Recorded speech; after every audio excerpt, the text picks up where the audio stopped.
The legend lives. Urban legends exist everywhere, but some stories are different. Some are more than just myths.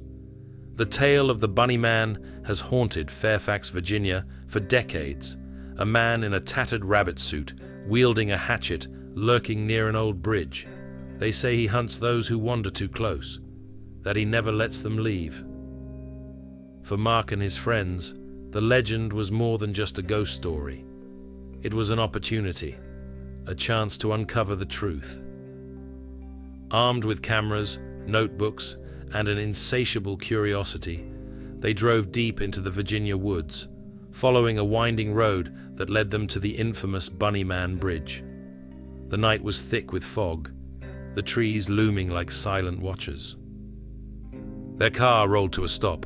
The headlights illuminated a rusted, weather-worn sign. "Private property. Keep out."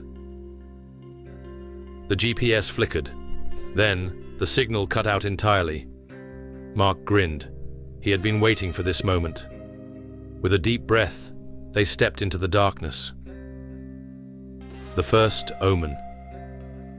The bridge loomed ahead, an old structure covered in graffiti and clawed by time. Beneath it, the tunnel yawned like an open mouth, swallowing the light of their flashlights. The air smelled of damp earth and something else. Something metallic. Something wrong. They set up their equipment, the camera rolling as they documented the site.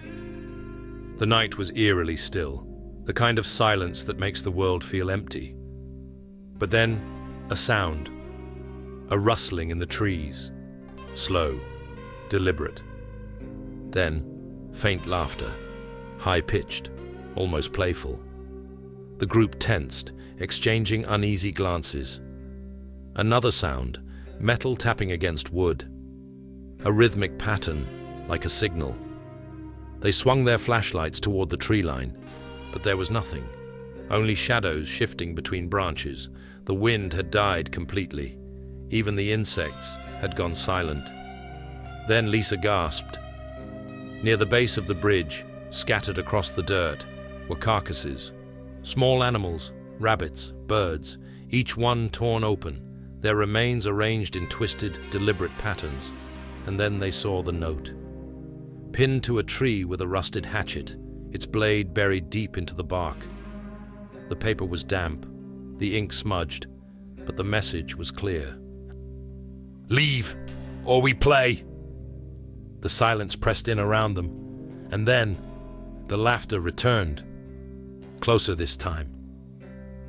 The descent into fear. Mark scoffed, tearing the note from the tree. "It's a prank," he muttered, tossing it to the ground. The others weren't so sure. Lisa wanted to leave. Jenna agreed. Ethan hesitated, his camera still rolling. But Mark was determined. "We stay," he insisted. "We document everything." So they did. They set up camp just beyond the bridge, a clearing surrounded by gnarled trees. The fire crackled weakly, its light barely pushing back the darkness. Hours passed. The night deepened, and the world around them changed. No wind, no insects, no sound at all. It was as if the forest itself was holding its breath. Then came the laughter again, low at first, then rising, a chittering, inhuman giggle that seemed to come from everywhere at once. A scrape, metal dragging across stone. Mark grabbed a flashlight, scanning the trees. Nothing. And then, a crunch of leaves, footsteps, slow, deliberate. Jenna whispered, "We're not alone." The fire flickered, the shadows stretched, and something was watching them. The hunt begins. The first to go was Jenna. One moment she was there, hugging her arms, whispering that something felt wrong. The next, she was gone. No scream, no struggle, just absence. Lisa was the first to notice. "Where's Jenna?" They searched, calling her name, shining their flashlights into the suffocating dark. Nothing. Only trees. Only silence. Then Ethan's camera caught something. A flash of movement between the trunks, white fabric, fluttering like something caught in the wind. A mask.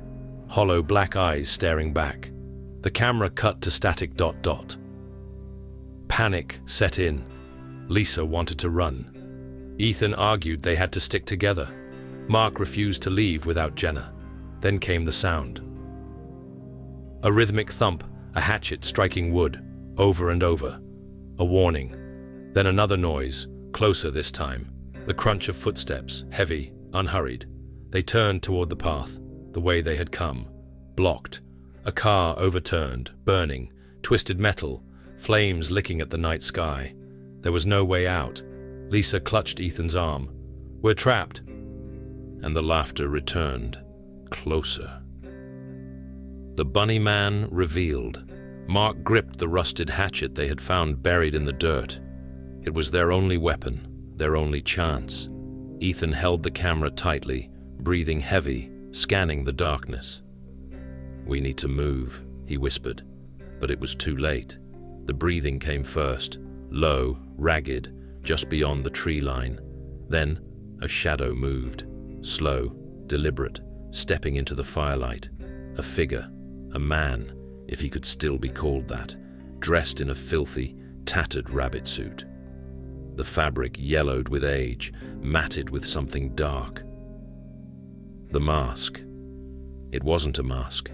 It was something worse. Stretched fabric, stitched tight, barely covering his face. But the eyes, red-rimmed, bloodshot, staring through the holes, those were real. And in his gloved hands, a hatchet, dripping. Lisa whimpered.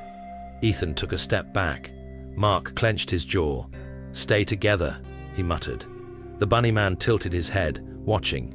Then he took a step forward, and then another, and then he ran. The final horror. The woods erupted with movement. Not just one, many. Figures stepping from the shadows, identical rabbit suits, identical stitched masks. Each one holding a hatchet, each one moving with the same eerie precision. Lisa screamed. Ethan bolted, the camera swinging wildly, capturing glimpses of white fabric, glinting metal, flashes of twisted grins beneath the masks. Mark swung the hatchet, wild and desperate. It hit something. Solid, a dull thud, but it wasn't enough. Hands grabbed him, cold, strong. When Lisa was pulled backward, her scream cut short. Ethan dropped the camera. It landed sideways, the lens cracked, filming nothing but shifting shadows and flickering firelight. The last image it caught, period. Mark, struggling, surrounded, hatchets raised. His scream, raw, animalistic. Then, a final swing of steel, static, ... The aftermath. Weeks later, the police arrived at the site. No bodies, no blood. Nothing remained of Mark, Lisa, Ethan, or Jenna. Only the camera, half buried in dirt, its battery miraculously intact, replaying the final moments on a loop. The flickering firelight, the shifting shadows, the scream, and the hatchet, rusty, embedded in a tree. A note pinned beneath it, scrawled in jagged, uneven letters.